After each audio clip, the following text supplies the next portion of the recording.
in the last several years, I found that when people talked about spirituality, they basically tried to simplify it or dumb it down to a few sentences or a few words of like, we're all one, or you are love, and everyone's love, everything's love. And I was like, well, that's nice, but what does that actually mean? And I found this simplification of everything, easy, fast, quick, simple, which is really marketing as opposed to actual understanding. We're very complex, we're very deep, there's many layers to us, we're fascinatingly interesting and amazing, and why do we need to simplify everything? This is episode 152. Hello and welcome to my podcast show, your coach, Helen Uskovic. This is the Smart Chat series. This is an episode where I chat to an expert or a thought leader from around the world on a certain topic. Hi guys, and welcome to the show. It's Helen here, and we have split up this podcast into two different parts because the conversation was so juicy. So here is part one. Beautiful. Welcome back to the show, everybody. I have an amazing special guest, one of my favorite authors. I'm obsessed with her books. Her name is Inna, and I'll just tell you a little bit about Inna before we deep dive into a great chat. Inna is an internationally recognized healer, teacher, professional speaker, author, and pioneer in the field of energy medicine and human consciousness. By intuitive means, she can see illness and blocks in a person's body, explaining what's occurring, and she can guide people through self-healing processes. You're so amazing, Inna. She has a mission to help people to awaken their inner life and to step onto their true path of wellness, creativity, and to acknowledge their gifts and abilities that their spirit has brought to them. And her passion is to help people to understand hidden mysteries of our existence, in particular, where we came from, where we're at the present moment, and where we're going to in our future incarnations. She deeply believes that we have to become more conscious of spiritual realities, which help us to understand the most progressive way to live. Inna, welcome to the show. Thank you so much, Helen. Lovely to connect with you. Thank you. All right. So before we dive in, I would love for you just to give us a brief history or an outline of how did you get to where you are today? What has led you to this work?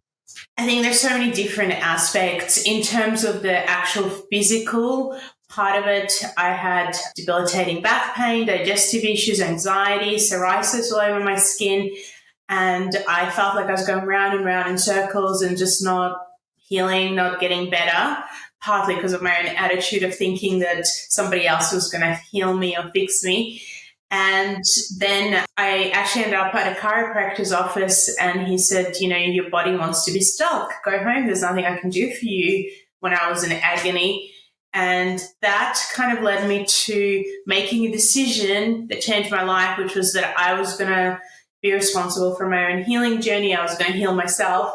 And I didn't know how to do that. So I just kind of went home, and through breathing, through touch, through asking for higher help, I felt like my own ability to actually see into the aura in the body awakened. And from there, I was able to ask the right questions, so to speak, from a perspective of being empowered as opposed to disempowered. And that led to healing my body and then realizing that I also awakened this ability that was not just to see into my own body and to become aware of what was going on, but also into other people's bodies and, I guess, fields. And that took me on a journey of eventually, I've seen a lot of clients one-on-one, and then eventually writing The Secret Language of Your Body, and then traveling nonstop for quite a lot of years. And finally, and writing books and card decks in between. And then right now you have my new book, So understanding modern spirituality, and that journey was very profound as well, because I kind of got to a place when I was about 28. So I started very young. So I would have been when I was 21. And by 28, I just felt like I had pretty much either met or had read, I guess, the philosophy that was being presented into what's called the New Age arena and the New Age audience. And I felt like, is that it? Is that all there is? Or is there more? And I kind of had this sense that I had this black hat on my head, and I just knew there's more, but I couldn't connect to it. I couldn't get to the depth of it. And then in my kind of early to mid 30s, I ended up getting, I guess, meeting this lady, this German lady. And she, when I came into her house, and she had the most beautiful paintings, and the way she was speaking was so graceful, but also strong. And her whole house, the energy was just the purest energy I'd ever been in. And I was like, what do you do? Tell me more. And eventually she guided me towards very deep kind of hidden mystery teachings that I had a lot of resistance to. But it took me on this profound journey into the depth of, where I wanted to go on my spiritual path, with all the questions that I had from when I was 5, probably, but is this it? Like, what happens after? And yeah, it's been quite a journey just trying to connect all the pieces and understand it and see it both from the healing perspective naturally, but also from a much deeper perspective of, who are we? Like you said, in my intro, where are we going? What is this all about? Why are all these challenging things happening to us right now on the earth? How can we help? What can we do? How can we understand ourselves? That is so interesting. You sound like such an evolved human, such an enlightened human. And it's really lovely to see and witness you and your journey, because it is quite profound. And yeah, I believe that everything does happen for a reason and that there are no coincidences. And yeah, your book has helped me a lot with my coaching clients, actually, Inna. So anytime someone has a physical ailment, the first thing I do is pull out your book, and they're like, oh, here comes the yellow book again. And then I was so excited to hear about your new book, Understanding Modern Spirituality. Such a beautiful book. So let's first start with understanding modern spirituality, because some people might be listening thinking, what does that even mean? And what inspired you on this topic of spirituality? I think that I've always been curious, even when I was very young, about spirituality. And I always felt like I never clicked with religion in any way or form. But I also realized and recognized that there were a lot of truths in religion that needed to be unpacked, so to speak, that needed to be found and worked with in the time, in the time that we are at now. And one of the things that was really challenging for me was that in the last several years, I found that when people talked about spirituality, they basically tried to simplify it or dumb it down to a few sentences or a few words of like, we're all one, or you are love, and everyone's love, everything's love. And I was like, well, that's nice, but what does that actually mean? And I'm not a person that likes to skim the surface. In fact, it's one of my pet hates. Anything that's on the surface of fluffy and doesn't have depth to it and layers and almost, scientific kind of, not the science that we have that we've experienced in the last few years, but the real discovery, so I see scientific exploration as, logic, connecting all the pieces together. How does this work? in what way does this work? And so I found this simplification of everything, easy, fast, quick, simple, which is really marketing as opposed to actual understanding. We're very complex. We're very deep. There's many layers to us. We're fascinatingly interesting and amazing. And why do we need to simplify everything?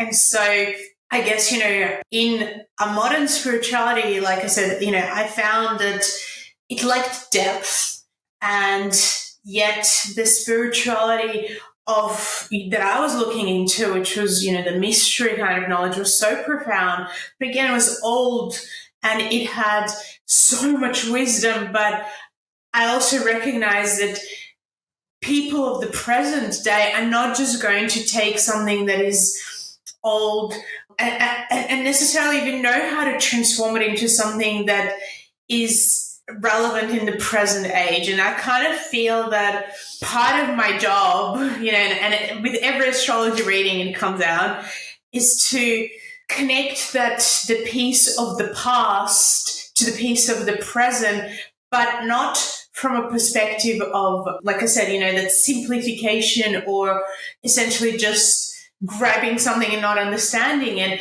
but actually studying it, really, really studying it in depth, and then putting the pieces of the puzzle together and presenting it to people, of now, and actually going, hey, let's take something that has depth and also is relevant right now with everything that's going on, and let's create that as something that becomes modern spirituality, which has that richness that comes with it, like real richness as opposed to confusion, and I found that in the new age, there's been so much confusion, and the focus is so, I've talked about the past because there's so much gold in the past, but I also find that the focus has been on kind of reclaiming things in the past without wanting to do the work on the present or the future, or even understanding that we need to do the work. Like, as an example, there's been a lot in the last few, probably 10 years where people talk about, I want to connect to Lemuria or Atlantis or something like that and reclaim my abilities from before. So to me, that is nonsensical, because how can you do that when, as a soul, even if we could understand the history of how the soul developed, the soul was completely different then to what it is now. And our abilities were very different. Our brain was different. Our sense of self was different. So to actually try, even attempt to go back and reclaim some superhuman ability from the past that was meant for the past is not meant for this time of evolution. So I've studied a lot about evolution, is ridiculous and nonsensical, and actually confuses people, and keeps them stuck in something that is not real, that's fantasy-like. And so I'm somebody who, I don't like fantasy. I have experienced my share of fantasy, believe me, but I like to live in logical reality with understanding things of where are we going in the future, and it's the same with the healing industry, where they like to look at everything from the past, and I totally get it. And, I do think it's important to look at the traumas and so on from the past. But for example, we look at, you mentioned multiple Earth lives. Everything that I've ever come across looks at, we need to look at a past life for whatever reason. I think that we should leave past lives in the past unless it's a very, very important reason to look at them, which is usually you cannot move forward from a difficult relationship that might have been karmatic, or there's something that's not healing that potentially needs to be looked at. But usually you really want to stay in the present as much as possible. And I mean past lives. And I've hardly ever heard anybody talk about, well, hold on a sec, we're creating our future life at the moment. Yep. what are we doing? How do we want to create it? Do we understand that, we complain often about, I don't like my body, I don't like my this, I don't like, my health is not great, my immune system or whatever, my concentration. Okay, well, where did that come from? So yeah, let's look at the past in terms of what did you do in the past, potentially past life, to create that. But more importantly, what are you going to do for your future? What do you want to create in the future? So yeah, those types of things. Such a great point, and something that I feel lots of people miss. So I resonate with everything that you're saying, and your book really did help me as well to understand things, because you write in a way that's easy to digest. So for anyone that is interested in understanding modern spirituality, I highly recommend the book, and we will put links up in the show notes as well. But Inna, you mentioned something in your book, and it was called the astral body, and it was the first time that I ever came across this term. Can you talk about what the astral body is, the importance of it, and how this body works into our lives? It's really important for people to start to understand what they're made of, essentially. So it's so obvious we have this physical body, and we're always trying to in the health profession, we're trying to cleanse it, detox it, strengthen it, and so on. But in the last, I would say, probably 20 years, we started talking a lot more about emotions and how that impacts us, but we don't. So again, I find that what people do, because of the way the medical profession runs, is that we'll take something that is bigger and break it down into something that is a piece of it, but not the whole story of it. And so in the past, where people were very artistic, for example, so if we go back to Europe, right, and we walk around, I don't know, France or Italy, and we see the big, we go to places of prayer or places, we see the monasteries, we see all these different things. There's often sculptures or pictures where somebody has kind of a halo around them, or kind of, it's not necessarily just this type of halo, it's like an egg shape.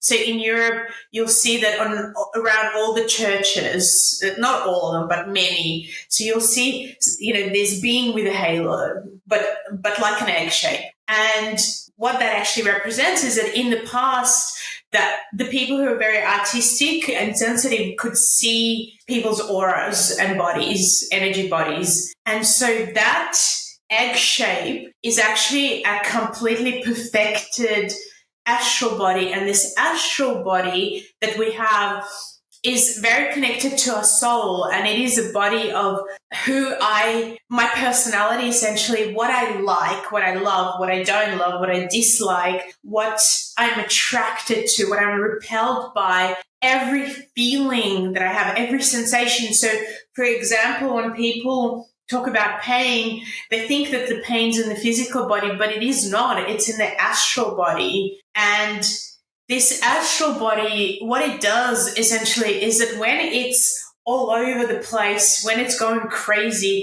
it influences our physical body in terms of, let's say, our hormones start going crazy, right? And for somebody like myself or other people who can see into bodies, it looks chaotic energy everywhere, just flying around with black, red, kind of gray, brown, blobs everywhere. And so it doesn't look pretty. It looks kind of like, oh my God, I'm, in a hurricane. Essentially, it looks like a hurricane. And when this astral body doesn't work properly, then the nervous system, because it's quite intertwined in the nervous system's going crazy. The hormonal systems are going crazy. The other thing that the astral body does is it directs, like, let's say if I'm eating something, it tells, my body how to digest and what to do and whether I should digest or not digest, which is why one of the main reasons people have major digestive issues is because it's an emotional experience. So if I'm feeling stressed, I stop digesting. Doesn't matter anything, if I'm feeling overwhelmed or really emotional.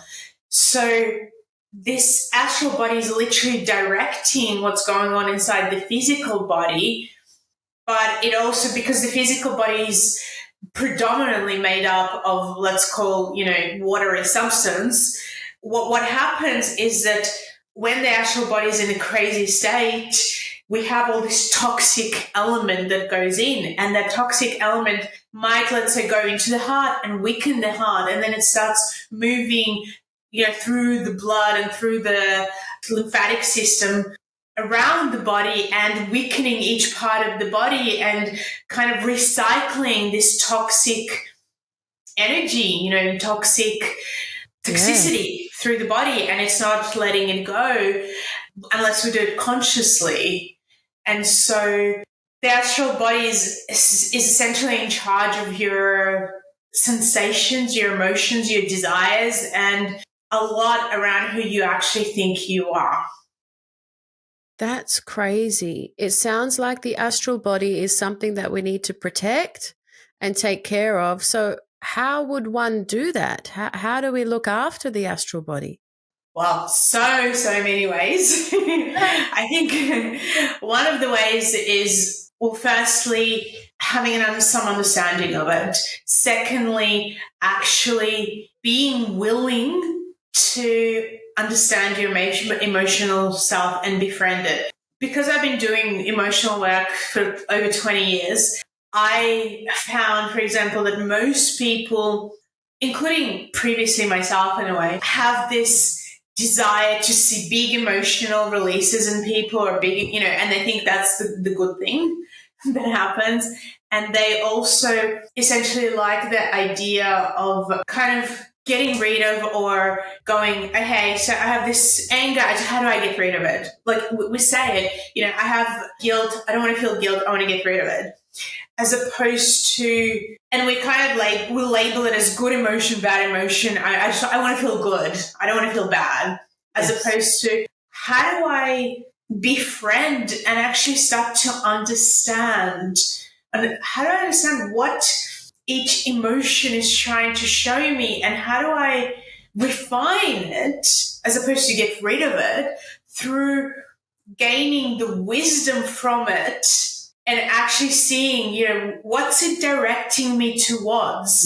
Why do I have this? If I have guilt, then maybe I need to self-reflect and go, do I need to self-forgive? Do I need to say something to somebody? Do I need to find a new way of communicating with somebody? Right? If I had somebody post on Facebook, I posted something about, it is very difficult for human beings to be aware of how our relationships impact us in the astral body, for example. So, we have a lot of challenges with different people, and we carry that anger. We carry that resentment, which destroys not only the astral, makes the astral body go crazy, but it also destroys your etheric body, which is the body of your life force, and your physical body. And so what we need to look at, and what most people do is they go directly and they look at every situation in a direct way. Like, I'm at work and somebody's being abusive or aggressive, and what am I meant to do? Am I just meant to be nice to them and ignore it? And it's like, and they've given me trauma. Am I and I'm still carrying, and it's like you cannot deal with anything to do with the astral body directly like that. You actually have to go within from the other side and go, look, this is a very challenging situation I'm in. So how do I not get into the victim aspect of it, but actually what would be an empowering way of looking at it? Because if I'm in the victim, I'm going to fall apart, and the astral body will literally fall apart.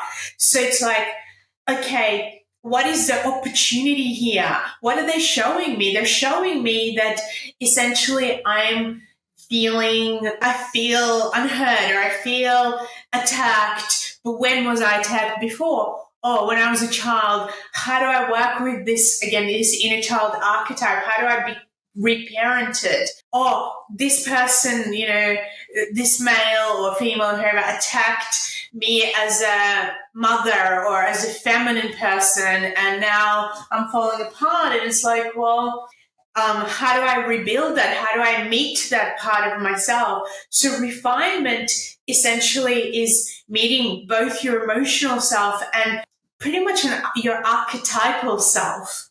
And actually, an archetypal, when I say the feminine part or the victim part or the inner child, and actually going, how do I strengthen you so that the experience that we can have is going to be much healthier, different type of experience, and that it's okay to make mistakes and learn from them.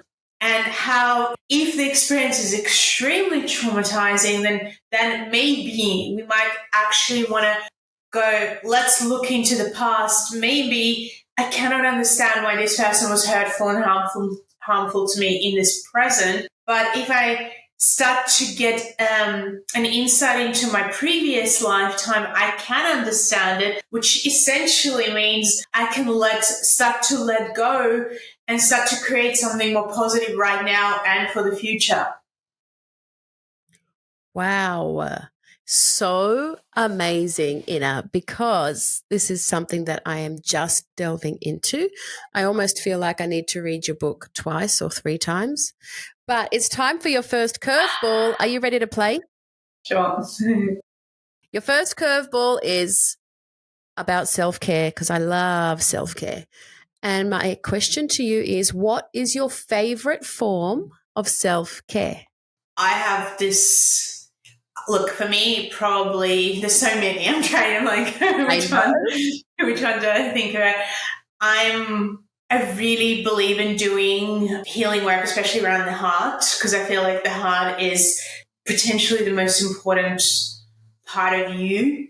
And when your heart is good, how you share, how you show up is beautiful. And when your heart feels completely emptied out, so for me, it's really this, my self-care is connecting to my heart and going, what is it that I need right now?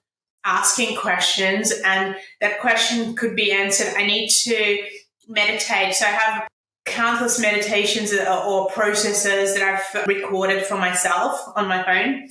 So I go, oh, this is the one I want to do. Or there's a few other people who's, where I'm like, oh, I don't want to hear my voice. I want to hear somebody else's. So I listen to theirs. It might be, I just want to journal, or it might be going to meet up with my daughter, and just really connect with her, with a friend.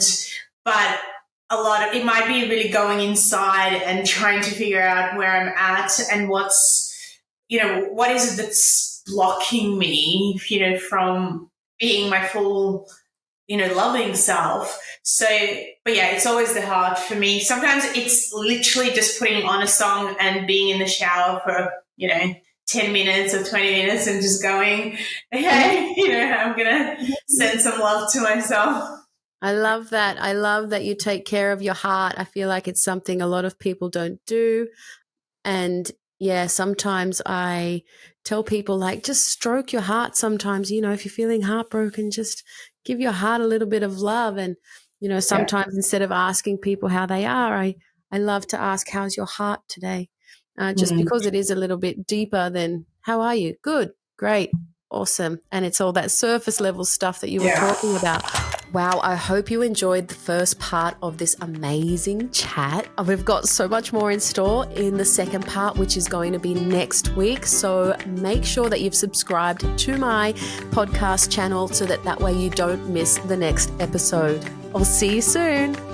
I hope you enjoy the show today. Remember, you can jump on my Instagram to let me know your thoughts on my podcast show. I would love to see it. And if you have a moment, please share a 5-star review on Apple Podcasts so that we can help move the show along together. If you share a review, please send me a screenshot of it so that I can send you a thank you gift. Thank you for joining me on this week's episode. I'll see you next week for next week's episode. Bye.